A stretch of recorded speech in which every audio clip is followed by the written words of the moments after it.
Class, come on in. We're going to do an instant activity right away. We're going to be working on our skill refinement from yesterday. We're going to get everyone in pairs. Good job. Okay, every pair is going to go and get a grouping of equipment. It's going to have 2 rackets and 5 speeders. Go ahead and scatter yourselves around. Good job. Now what you guys are going to do is each person should have their own racket. Divide the speeders up. You're going to focus on doing a rally back and forth. How many times can you do it back and forth using either forehand or backhand strike? As many times as you can. The speeder falls, it's okay. Get another one and continue on. You do not continue your count, that count stops. What you want to do is see how high you can go. Okay? Alright, we're shooting for at least 20. Ready, set, and go. Alright, everyone, go ahead and freeze. Stop what you're doing. Good job. Why don't you go ahead and pick up your equipment and bring it into me, make a half circle. Nice job, everybody. Okay, so moving forward, if you hear me say freeze, that's going to be an indication of you to go ahead and stop what you're doing and put your equipment at your feet. Alright? Okay. So, today what we're going to work on is one of the harder, more complex strokes in Speedman, known as the low backhand return. Okay? You guys did such a great job of picking up the forehand and backhand return, and even today in your rallies, you guys are getting way above 20. I really thought that today would be a good challenge, you guys. So, with the backhand, low backhand return, it is a low shot, it is a quick shot, and you have your body is discombobulated and off balance while you do the shot. So as the ball comes to you, you step and pulling through. You are stepping, taking back, and swinging through. Step, bring back, and swing through. So, the reason this shot is so hard, like I just said before, is you're off balance. Your weight is shifted to the opposite side of your non-dominant foot. You are overextending, trying to hit the speeder, and the whole time contorting your body in a way to give yourself enough torque to complete the shot. All the while having your back face the rest of the court, which is completely behind you, leaving you susceptible to any type of return your opponent wishes to have. A lot of times your opponent will go ahead and deliver a hard backhand low shot to set you up for the next shot, so they can try to get that play or that game. If you are able to have some accuracy and precision with this shot, your defense will greatly improve, making it much harder for your opponents to score off you. And always remember, great defense starts, great offense starts with great defense. Alright, so today's cues are going to be as follows. You are going to have a step or a lunge with your non-dominant foot. You are going to bring back your body by pulling your non-dominant shoulder and hip backwards and having your elbow slightly bent. You are going to strike the speeder with the follow through as you swing the racket. One more time. You are going to step or lunge, shifting your weight onto your stepping leg. We're going to bring your body back by bringing your non-dominant shoulder and hip backwards while bending the foot forward. Now dominantly elbow. You're going to rotate forward, swinging the racket towards the speeder, and follow through with your serve or with your return. Alright guys, good job everybody. Now what we're going to do is we're going to go ahead and we're going to get up. Whoever got the equipment is going to be a 1. Whoever didn't get the equipment is going to be a 2. 1s you're going to practice first. 2s you're going to make sure that they're doing the step right. Okay, 1s we're going to practice the cues together. Rackets in your dominant hand. Okay, good. We're going to lunge, step with our non-dominant leg. Excellent job. We're going to take back our non-dominant hip and shoulder while bending that forward to the elbow. Excellent. Good. Now we're going to pivot and push off with our back leg, starting the generational force. At that point, bringing the arm forward, striking the speeder, and finishing with the follow through. Good job. Now the thing with the backhand, there's also the visual component of it as well. You have to tell your body where to go. So the visual cues for the backhand or low backhand are as follows. You have to locate and react. Okay, so you locate and react by stepping and shifting your weight. Once you do that, you have to now track and size up the shot by taking your body back, bending that elbow, and despite from the point of contact by springing the net or the racket to the speeder with a striking motion and following through. One more time, our visual cues go hand in hand with our movement cues. We just didn't turn for them. We're going to locate and react. You are going to track and set up, or size up, and then you can decipher point of contact. All right, good job, everybody. Okay, so go ahead and break up with your partners. Go ahead and venture out. You guys are going to go 10 to 15 yards facing each other. One person's going to be the server. The other person's going to go ahead and be the returner. The server, you are going to take 5 shots, 5 serves, nice and low, to the returner's low backhand side. At that point, they are going to execute skills and return the thing back to you. Once they have enough 5 in a row, you guys will switch server and returner, and then they will not go.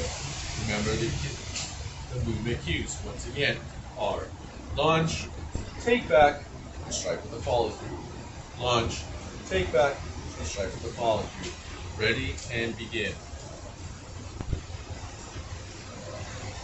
Good job. All right, everybody, go ahead and freeze. Okay, nice job. We're going to do the same exact skill again, but now we're going to focus on new cues. We're going to go back to those visual cues.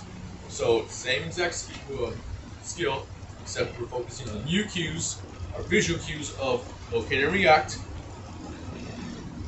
track and size up, and decipher point of contact. When you guys are doing these, I want you to say them out loud. So locate and react, say them in your head. Locate and react, track and size up, decipher point of contact. Okay? Five more each. If you guys do five, keep going until I say stop. Ready and go. Good job, everybody. Okay, go ahead and stop. We're going back to our movement cues. Okay, and this time our activity is going to be target practice. So instead of getting 5 in a row, you guys are going to get 10 in a row. Okay, so we're still going to hit the serve in the same exact way. Returner is going to do the same move, step, take back, and lunge. But your target practice is now getting that same speeder within a 1-step area of your quote-unquote server. Okay, let's see if you get 5 out of 10. See how many you can get. All right, server's going to hit the ball within 1 step of your backhand. You are going to lunge, bring back, and rotate through. Once you've done your 10, go ahead and switch. All right, we're doing target practice now. Ready and go. All right, everyone in freeze. All right, I can tell you guys are getting maybe a little bit confused with 2 different set of cues, but it's okay. Now we're going to bring it all together. So quick review. We're going to do the movement cues. Okay, who can tell me what they are real quick? Good, what's the first one? Nice job, Charlie. We're going to lunge, right, with our non-dominant leg. Shift that hip. What's the next thing, Susie?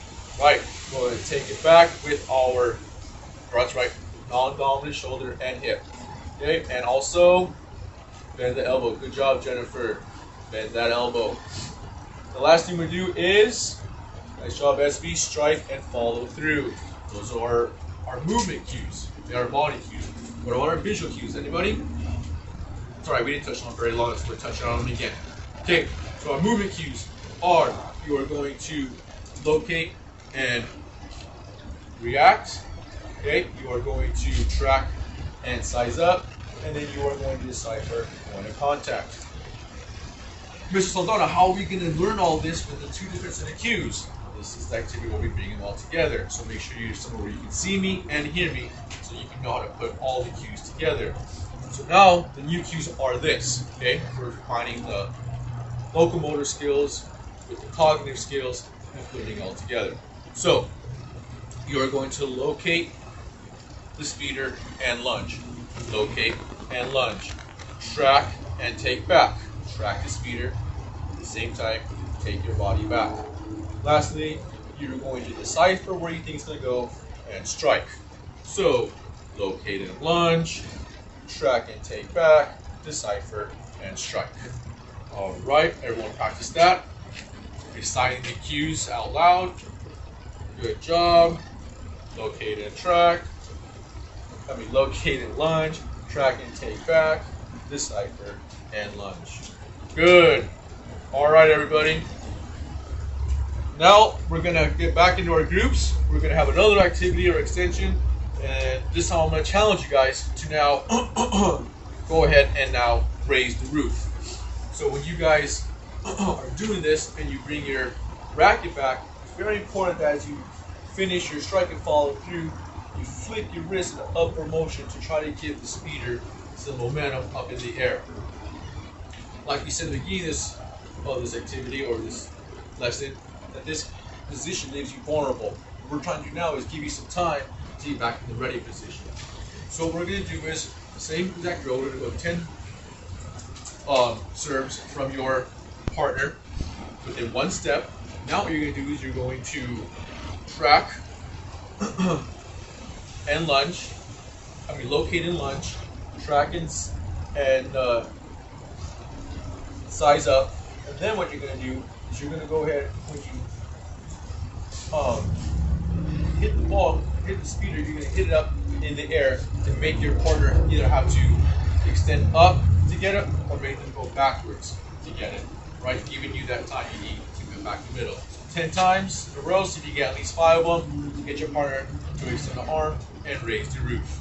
Once you guys are done, switch and continue to do so until I say freeze. Okay? Ready and begin.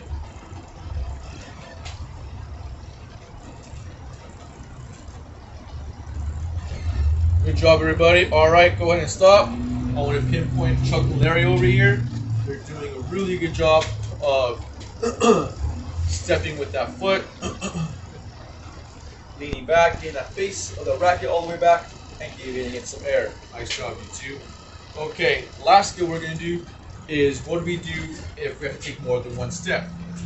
So when the ball is, or the speeders hit more than one step from us, you're still going to step with that non-dominant leg.